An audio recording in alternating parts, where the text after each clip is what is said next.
नमस्कार मित्रों, स्वागत है आपका स्टडी IQ फास्ट रिवीजन के इस ऑफिशियल चैनल पे। मित्रों, योग क्या है और योग के कितने आसन होते हैं, आज हम इसी विषय पर चर्चा करेंगे। तो धैर्य बनाए रखिए। योग के बारे में आप सबको पूरी विस्तृत रूप में जानकारी हम प्रोवाइड कराएंगे। तो चलिए देर ना करते हुए योग क्या है इसके बारे में चर्चा करते हैं। आमतौर पे हम देखते हैं योग में विभिन्न मुद्राएं होती हैं, जिसमें शरीर को, हाथ को, कमर को अलग अलग दिशाओं में हम मोड़ते हैं। योग की अलग अलग आसन होते हैं, जैसे कि हम इस इमेज में देख पा रहे हैं। पश्चिमोत्तासन, भुजंगासन, धनुरासन, उष्ट्रासन, हलासन, पवन मुक्तासन, ब्रज आसन, एक पाद पवन मुक्तासन और उत्तापाद आसन और नौकासन। ये तमाम आसनों की अलग अलग जो है कि क्रियाएं हैं। तो सबसे पहले योग क्या है इसके बारे में हम जान लें। तो योग शब्द संस्कृत भाषा की युज धातु से बना है, जिसका अर्थ मिलाना या जोड़ना होता है। इसे शरीर, मस्तिष्क और आत्मा के संयोजन के रूप में भी देखा जा सकता है। शारीरिक स्तर पर योग बल, सहन शक्ति, क्षमता और उच्च ऊर्जा के विकास में मदद करता है। यह व्यक्ति को मानसिक स्तर पर उन्नत, एकाग्रता और शांति और संतोष के साथ सशक्त भी बनाता है, जो आंतरिक और बाह्य सामंजस्य प्रदान करता है। तो इस प्रकार हम देखें योग के मतलब को स्पष्ट तौर से समझ पा रहे हैं। इसी क्रम में योग का महत्व, योग का हमारे दैनिक जीवन में क्या महत्व है और इसको हम किस तरह से उपयोग में ला सकते हैं, इसको जान लेना भी बेहद आवश्यक है। आप कौन हैं, इस बारे में जानने के लिए योग एक सही अवसर है। योग के महत्व के अंतर्गत इस बात का उल्लेख किया गया है कि योग मन के उतार चढ़ाव की स्थिरता है। योग के महत्व के अनुक्रम में योग उपचार में सर्वाधिक शक्तिशाली औषध रहित तंत्रों में से एक है। स्वस्थता की इसकी अपनी एक अवधारणा है, जिसे बहुत से लोगों ने वैज्ञानिक रूप से समझा है और प्रस्तुत किया है। योग को अपने शारीरिक और मानसिक स्वास्थ्य को बढ़ावा देने के लिए जीवन शैली के रूप में अपनाया जा सकता है। योग के महत्व के अंतर्गत योग स्वस्थ जीवन जीने का एक तरीका है, जिसका उद्भव भारत में हुआ। अब इसे विश्व भर में विज्ञान की एक शैली के रूप में स्वीकार कर लिया गया है। पाश्चात्य संस्कृति भी इसे वैज्ञानिक व्यायाम की एक स्वस्थ शैली के रूप में स्वीकार कर रही है। योग के महत्व के संबंध में जो विचार व्यक्त किया गया है, उसके उपरांत मेरे हृदय में योग का इतिहास जानने की इच्छा प्रबल हो रही है। तो आइए योग का इतिहास के ऊपर चर्चा करें। भारत में योग का उद्भव हजारों वर्ष पूर्व हुआ। इसकी उत्पत्ति सुख प्राप्त करने और दुखों से छुटकारा पाने की विश्वव्यापी इच्छा के कारण हुई। यौगिक अनुश्रुति के अनुसार शिव को योग का संस्थापक माना गया है। 2700 ईसा पूर्व पुरानी सिंधु घाटी सभ्यता की बहुत सी मुद्राएं और जीवों के अवशेष संकेत देते हैं कि प्राचीन भारत में योग प्रचलन में था, परंतु योग का व्यवस्थित उल्लेख पतंजलि के योग दर्शन में मिलता है। महर्षि पतंजलि ने योग के अभ्यासों को सुव्यवस्थित किया। योग के इतिहास के अनुक्रम में पतंजलि के बाद बहुत से योगियों ने इसके विकास में अपना योगदान दिया और इसके परिणाम स्वरूप योग अब पूरे विश्व में फैल चुका है।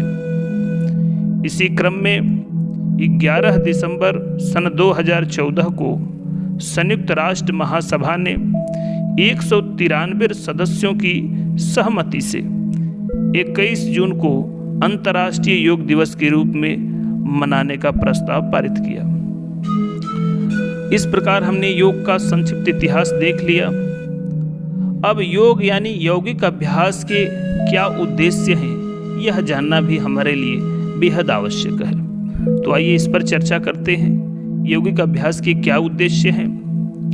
तो इसके अंतर्गत यौगिक अभ्यास की समझ विकसित करना और इस समझ को अपने जीवन और रहन सहन के अनुसार प्रयोग में लाना। बच्चों में स्वस्थ आदतें और जीवन शैली विकसित करना भी यौगिक अभ्यास के उद्देश्य के अंतर्गत आता है। बच्चों में मानवीय मूल्य विकसित करना, यौगिक अभ्यास द्वारा शारीरिक, भावात्मक और मानसिक स्वास्थ्य को विकसित करना भी यौगिक अभ्यास के उद्देश्य के अंतर्गत ही आता है। अब यौगिक अभ्यास के लिए कुछ सामान्य दिशा निर्देश हैं जिसका अनुपालन करना बेहद आवश्यक है। तो यौगिक अभ्यास के जो सामान्य दिशा निर्देश हैं वह कुछ इस प्रकार है। यौगिक अभ्यास का प्रारंभ शांत चित्त यानी मूड के साथ होना चाहिए, जो एक छोटी प्रार्थना बोलकर प्राप्त किया जा सकता है। योग के लिए धैर्य एक महत्वपूर्ण आवश्यकता है। निराश न हो। यदि आप आज किसी आसन को करने या कार्य संचालन के सही नियम के पालन में सफल नहीं होते हैं तो आपको प्रयासों में दृढ़ रहने की आवश्यकता है। समय के साथ सफलता अवश्य मिलेगी। यौगिक अभ्यास के लिए जो सामान्य दिशा निर्देश है उस क्रम को आगे बढ़ाते हुए जो बात कही गई है कि यौगिक अभ्यास को अनुभवी शिक्षक के मार्गदर्शन में ही सीखना चाहिए। अधिकांश आसन, प्राणायाम और क्रियाएं खाली पेट या बहुत कम भर पेट में, खाली पेट या बहुत कम भरे पेट में की जानी चाहिए।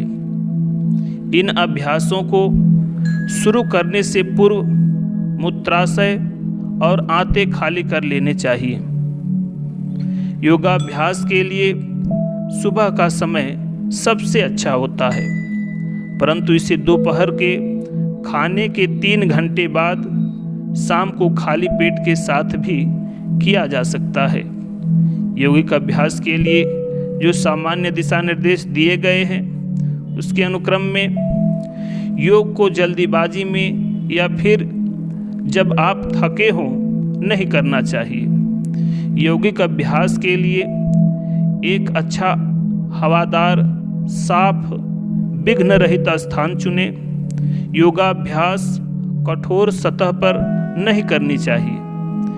इस काम के लिए दरी, चटाई या कंबल का उपयोग किया जा सकता है। अभ्यास से पूर्व नहा लेना ठीक रहता है। व्यक्ति मौसम की आवश्यकता अनुसार ठंडा या गर्म पानी काम में ले सकता है। यौगिक अभ्यास के लिए जो सामान्य दिशा निर्देश हैं उसके अनुक्रम में योगाभ्यास करते समय कपड़े ढीले और आरामदेह होने चाहिए। श्वसन यथासंभव सामान्य होना चाहिए।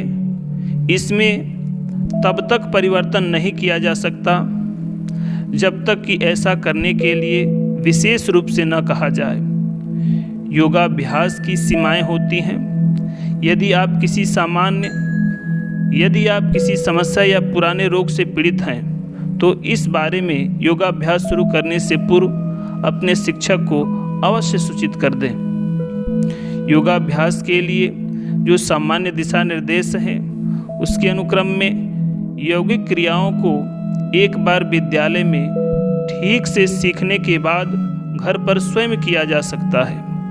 योग का एक व्यापक अर्थ है, अतः आसन और प्राणायाम के अलावा व्यक्ति को जीवन में नैतिक और नीतिपरक मूल्यों को व्यवहार में लाना चाहिए। तो इस प्रकार हमने योग के जो सामान्य दिशा निर्देश थे उसको बेहतर ढंग से पढ़ा। तत्पश्चात सामान्य योगाभ्यास जो हैं उसके ऊपर चर्चा करते हैं। तो योग बहुत से अभ्यास जैसे यम नियम, आसन, प्राणायाम, प्रत्याहार, षटकर्म, मुद्रा, बंध, धारणा, ध्यान प्रस्तुत करता है। यहाँ हम उन अभ्यासों पर चर्चा करेंगे जो सामान्यतः उपयोग में लाए जाते हैं। सामान्य योगाभ्यास के अंतर्गत यम और नियम सबसे पहले आता है। तो यम और नियम के ऊपर जो विशेष टिप्पणी है कुछ इस प्रकार है। ये नियमों की प्रारंभिक नियमावली है जो हमारे व्यक्तिगत सामाजिक जीवन में, हमारे व्यवहार से सरोकार रखती हैं। ये नैतिकता और मूल्यों से भी संबंधित है। अब आसन क्या है, इसके बारे में हम जानने का प्रयास करेंगे। तो आसन का अर्थ है एक विशिष्ट मुद्रा में बैठना जो आरामदेह हो और जिसे लंबे समय तक स्थिर रखा जा सके। आसन शारीरिक और मानसिक दोनों स्तरों पर अस्थायित्व और आराम देते हैं। अब आसनों का अभ्यास करने के लिए जो सामान्य दिशा निर्देश हैं वह कुछ इस प्रकार हैं। आसन सामान्यतः खड़े होकर, बैठकर, पेट के बल व कमर के बल लेटने के अनुक्रम में अभ्यास में लाए जाते हैं। यद्यपि अन्यत्र इसका क्रम भिन्न भी हो सकता है। आसनों को शरीर और श्वास की जानकारी के साथ करना चाहिए। श्वास और शरीर के अंगों की गति के मध्य समन्वय होना चाहिए।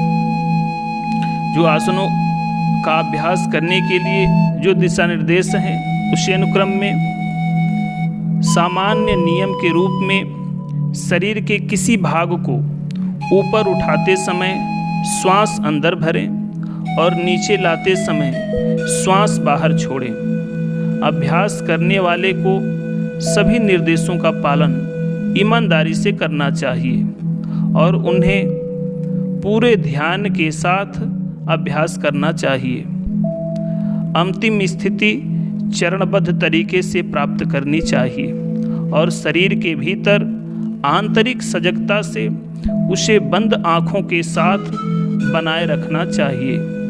आसनों की अंतिम अवस्था को जब तक आरामदेह हो बनाए रखनी चाहिए। आसनों का जो अभ्यास करने के लिए सामान्य दिशा निर्देश हैं उसी अनुक्रम में नियमित अभ्यास आवश्यक है। काफ़ी समय तक नियमित और अथक प्रयास वाले प्रशिक्षण के बाद ही आपका शरीर आपका आदेश सुनना प्रारंभ करता है। यदि किन्हीं कारणों से नियमितता में बाधा आती है तो जितना जल्द हो सके अभ्यास पुनः शुरू कर देना चाहिए।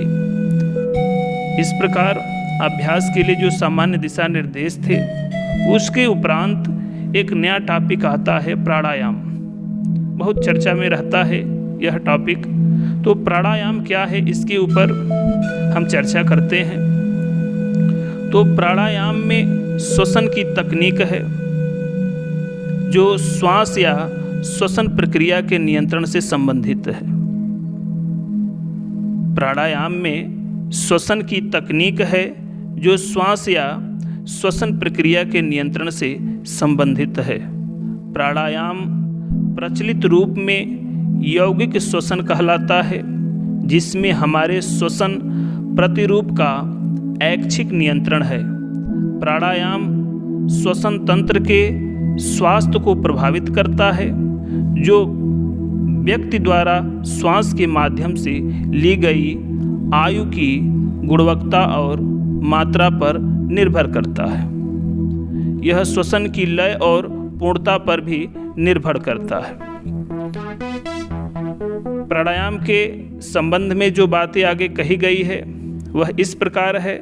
प्राणायाम द्वारा अभ्यासकर्ता के श्वसन, हृदय वाहिका और तंत्रिका तंत्र लाभकारी ढंग से कार्य करते हैं जिससे उसे भावात्मक स्थिरता और मानसिक शांति प्राप्त होती है। प्राणायाम के 3 पहलू होते हैं। जिन्हें पूरक, रेचक और कुंभक कहते हैं। प्राणायाम के जो 3 पहलू होते हैं वह कुछ इस प्रकार हैं।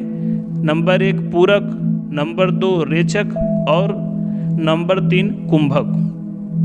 पूरक नियंत्रित अंतः श्वसन है, रेचक नियंत्रित इक्ष्वसन है और कुंभक श्वसन का नियंत्रण धारण यानी रोकता है या रोकना है।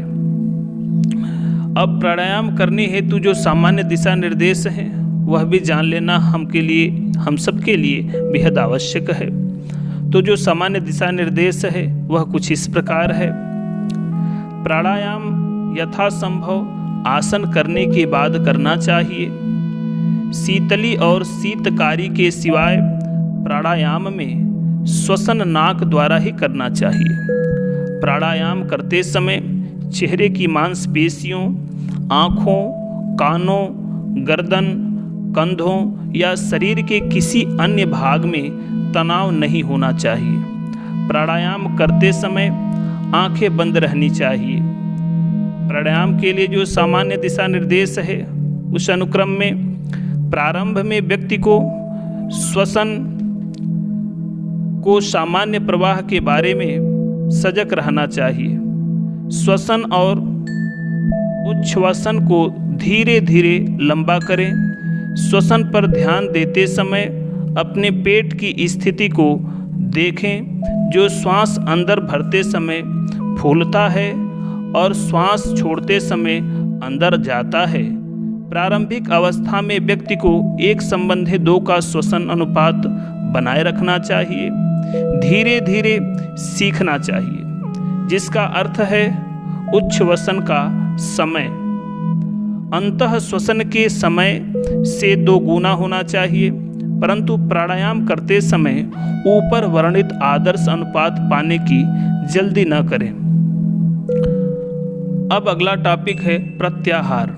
प्रत्याहार क्या होता है इसके बारे में जानने का प्रयास करेंगे। तो योग के अभ्यास में मस्तिष्क पर नियंत्रण करने हेतु प्रत्याहार का अभिप्राय इंद्रियों के संयम से है। प्रत्याहार में ध्यान को बाह्य वातावरण के विषयों से हटाकर अंदर की ओर लाया जाता है। आत्मनिरीक्षण, अच्छी पुस्तकों का अध्ययन कुछ ऐसे अभ्यास हैं जो प्रत्याहार में मदद कर सकते हैं। अगले क्रम में बंध और मुद्रा।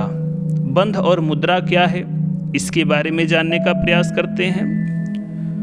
तो बंध और मुद्रा ऐसे अभ्यास हैं जिनमें शरीर की कुछ अर्ध स्वैच्छिक और अनैच्छिक मांसपेशियों का नियंत्रण शामिल होता है।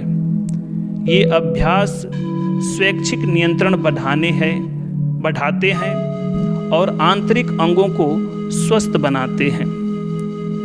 अगले क्रम में षटकर्म / क्रिया शुद्ध अधिकरण अभ्यास। ये क्या होता है षटकर्म क्रिया, आइए इसके ऊपर चर्चा करते हैं। तो षटकर्म का अर्थ है 6 प्रकार के कर्म या क्रियाएं। यहाँ क्रिया का अर्थ कुछ विशिष्ट कार्यों से है। षटकर्म में शुद्धिकरण प्रक्रिया है। षटकर्म में शुद्धिकरण प्रक्रिया है जो शरीर के विशेष अंगों से विजातीय तत्वों को बाहर निकालकर शुद्ध करती है। शुद्धिकरण शरीर और मस्तिष्क को स्वस्थ रखने में मदद करता है। हठ योग की पठन सामग्री में 6 शुद्धिकरण प्रक्रियाएं वर्णित हैं। ये हैं नेति, धौति, बस्ती, त्राटक, नौली और कपालभाति। जल, वायु या शरीर के कुछ अंगों के जोड़ तोड़ से इसका लाभकारी उपयोग आंतरिक अंगों या तंत्रों को साफ करने हेतु किया जाता है। अब क्रियाओं के अभ्यास के लिए जो सामान्य दिशा निर्देश हैं उसको भी जानना हम सबके लिए बेहद आवश्यक है। तो आइए उस पर चर्चा करते हैं।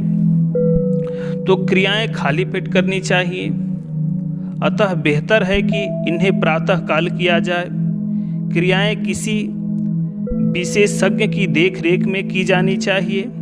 प्रत्येक क्रिया करने का एक विशिष्ट तरीका होता है, उसे सुनिश्चित रूप से ठीक उसी प्रकार करना चाहिए। विभिन्न वस्तुएं जैसे जल, नमक, वायु प्रत्येक क्रिया में उपयोग में लिए जाते हैं। अब इस क्रम में एक नया टॉपिक आता है ध्यान। ध्यान है क्या? बहुत हम सुने हैं इसके बारे में, तो आइए आज इस पर चर्चा करते हैं।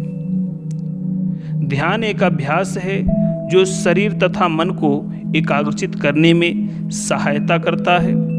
ध्यान में एक वस्तु जैसे नाक का अग्रभाग भूमध्य पर अधिक समय तक ध्यान केंद्रित किया जाता है। यह व्यक्ति में स्वस्थ होने की भावना विकसित करती है तथा स्मरण शक्ति एवं निर्णय लेने की क्षमता को बढ़ाती है। ये ध्यान का महत्व है। ध्यान के अभ्यास के लिए जो सामान्य दिशा निर्देश है उसको जानना बेहद आवश्यक है, तो आइए उस पर चर्चा करते हैं। आसनों और प्राणायाम का अभ्यास ध्यान में काफी लंबे समय तक एक ही अवस्था में बैठने की क्षमता विकसित करने में मदद करते हैं। ध्यान का अभ्यास करने के लिए शांत स्थान का चयन करें और आंतरिक सजगता में प्रवेश करने के लिए आंखें सरलता से बंद कर लें। ध्यान के अभ्यास के दौरान बहुत से विचार, स्मृति एवं संवेग उत्पन्न होते हैं जो दिमाग में आते हैं। उनके प्रति कोई प्रतिक्रिया नहीं करें। ध्यान के अभ्यास के लिए सामान्य दिशा निर्देशों में प्रारंभ में सामान्यतः श्वसन पर ध्यान केंद्रित करना कठिन होता है। यदि मन इधर उधर भटकता है तो अपने को दोषी न समझें। धीरे धीरे दृढ़ अभ्यास से आपका ध्यान आपके श्वास पर केंद्रित हो जाएगा। जब आप इस प्रक्रिया में कुछ समय संलग्न रहते हैं तो आपको पूर्ण शरीर की एक अमूर्त और अवशिष्ट अनुभूति होती है। अब जो सबसे महत्वपूर्ण टॉपिक है वह है नमस्कार।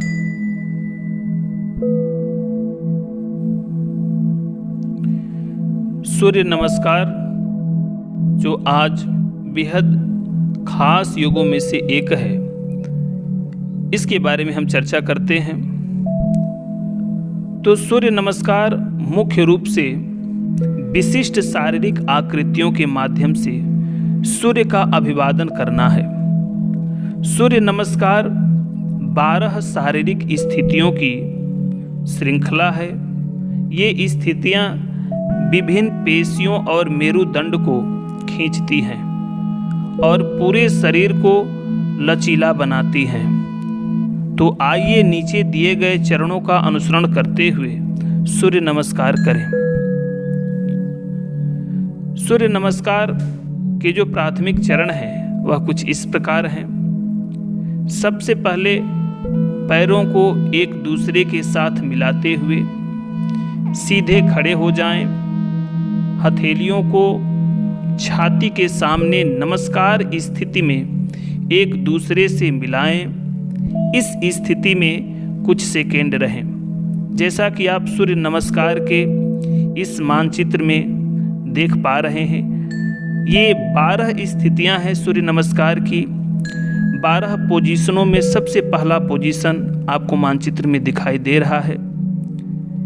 दूसरा जो अनुक्रम है उसके अंतर्गत श्वास भरते हुए दोनों भुजाएं सिर के ऊपर ले जाएं और धड़ को थोड़ा पीछे की ओर मोड़ें।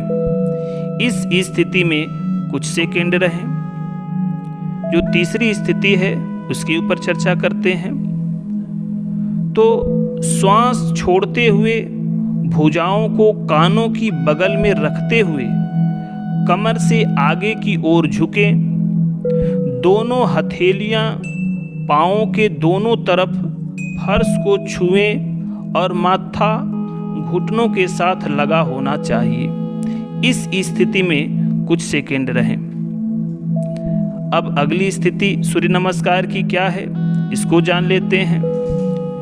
तो अगले क्रम में श्वास भरते हुए दाहिने पैर को जहां तक हो सके पीछे की ओर ले जाएं, बाएं घुटने को मोड़ें और बाएं पैर को जमीन पर हथेलियों के बीच रखें। इस स्थिति में कुछ सेकंड रहें।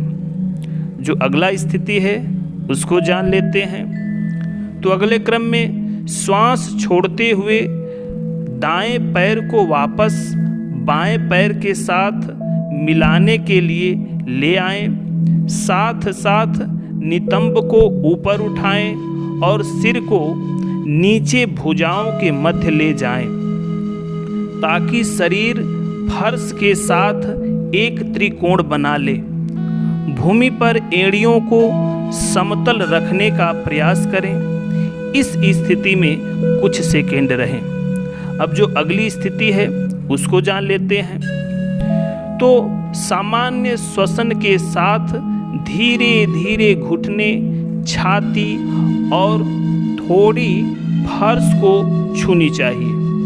पैर के अंगूठे, घुटने, छाती, हाथ, थोड़ी फंसे को छूनी चाहिए और नितंब ऊपर की ओर उठे रहते हैं। इस स्थिति में कुछ सेकंड रहें। जो अब अगली सूर्य नमस्कार की स्थिति है उसको जान लेते हैं। तो छाती को आगे ले जाते हुए नितंबों को नीचे करें, गर्दन को ऊपर की ओर उठाएं जब तक कि मेरुदंड पूर्ण रूप से गोलाई प्राप्त न कर ले और सिर पीछे करके ऊपर देखने लगे। टांगे और पेट का निचला भाग फर्श पर रहते हैं। धड़ को ऊपर उठाते समय श्वास अंदर भरें। इस स्थिति में कुछ सेकंड रहें। अगली जो सूर्य नमस्कार की स्थिति है उसके ऊपर चर्चा कर लेते हैं।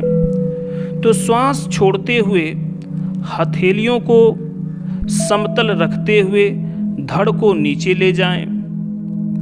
फर्श पर दोनों पैर समतल रखें, नितंब ऊपर उठाएं और सिर को भुजाओं के मध्य नीचे ले जाएं। इस स्थिति में कुछ सेकंड रहें। जो अगली स्थिति है सूर्य नमस्कार की उसको जान लेते हैं। तो श्वास अंदर भरते हुए बाएं पैर को जहां तक हो सके पीछे की ओर ले जाएं, दाहिने घुटने को मोड़ें और दाहिने पैर को जमीन पर हथेलियों के बीच रखें। इस स्थिति में कुछ सेकंड रहें। तो ये सूर्य नमस्कार की जो विभिन्न स्थितियां हैं इसको आप इस मानचित्र के माध्यम से भी देख पा रहे हैं। अगले अनुक्रम में जो स्थिति है सूर्य नमस्कार की उसके अंतर्गत श्वास छोड़ते हुए पीछे वाले बाएं पैर को आगे लाएं, दोनों पैरों को मिला लें, घुटने सीधे करें और आगे झुक जाएं। सिर को घुटनों के पास ले जाएं। हथेलियां पैरों के दोनों ओर फर्श पर होनी चाहिए। इस स्थिति में भी कुछ सेकंड रहें। तत्पश्चात सूर्य नमस्कार की जो अगली विधि है यानी अगली स्थिति है उसके अंतर्गत श्वास भरते हुए दोनों हाथों और धड़ को धीरे से ऊपर उठाएं, तनी हुई भुजाओं के साथ धड़ को पीछे की ओर मोड़ें और इस स्थिति में भी कुछ सेकंड रहें। तत्पश्चात जो सूर्य नमस्कार की अगली स्थिति है उसके अंतर्गत श्वास छोड़ते हुए सीधी अवस्था में आ जाएं, हाथों को छाती के सामने लाएं और हथेलियों को नमस्कार स्थिति में परस्पर जोड़ लें। इस अवस्था में श्वसन को सामान्य रखें। इस स्थिति में कुछ सेकंड रहें। तो आपने देखा सूर्य नमस्कार की जो ये 12 स्थितियां हैं इसका मैंने बहुत सरल ढंग से मानचित्र के माध्यम से इसका हमने एक्सप्लेनेशन किया है। अब सूर्य नमस्कार के क्या लाभ हैं इसके ऊपर भी चर्चा करना बेहद आवश्यक है। तो सूर्य नमस्कार के लाभ के अंतर्गत हम देख सकते हैं कि यह शक्ति, सामर्थ्य और लचक को बढ़ाने में मदद करता है। यह एकाग्रता में सुधार करता है। यह वसा की अधिक मात्रा को कम करता है। यह शरीर को ऊर्जा देता है। यह बढ़ते बच्चों की लंबाई बढ़ाने में मदद करता है और उनके शरीर को चुस्त में बनाता है। यह शरीर को वार्म अप करता है। यह पूरे शरीर में रक्त संचार को बेहतर बनाता है। यह पूरे शरीर को लचीला भी बनाता है। तो सूर्य नमस्कार के तो लाभ थे, लेकिन सूर्य नमस्कार की कुछ सीमाएं हैं, कुछ कंडीशंस हैं, कुछ दोष हैं, उसके बारे में भी हमें जानना बेहद आवश्यक है। तो सूर्य नमस्कार के जो कंडीशन यानी सीमाएं हैं उसके ऊपर चर्चा करें। तो जिन्हें रीढ़ की हड्डी में चोट लगी हो उन्हें सूर्य नमस्कार का अभ्यास नहीं करना चाहिए। ये सूर्य नमस्कार के लिए सीमाएं निर्धारित की गई हैं। तो इस प्रकार हमने सूर्य नमस्कार के दिशा निर्देश को पढ़ा, उसकी स्थितियों को पढ़ा, उसके लाभ को पढ़ा और उसकी सीमाओं को पढ़ा। इसके साथ आज इतना ही। धन्यवाद। और अगर मेरा चैनल पहली बार आप देख रहे हैं यूट्यूब पर, तो इस वीडियो को लाइक करिए, शेयर करिए और मेरे चैनल को सब्सक्राइब करिए।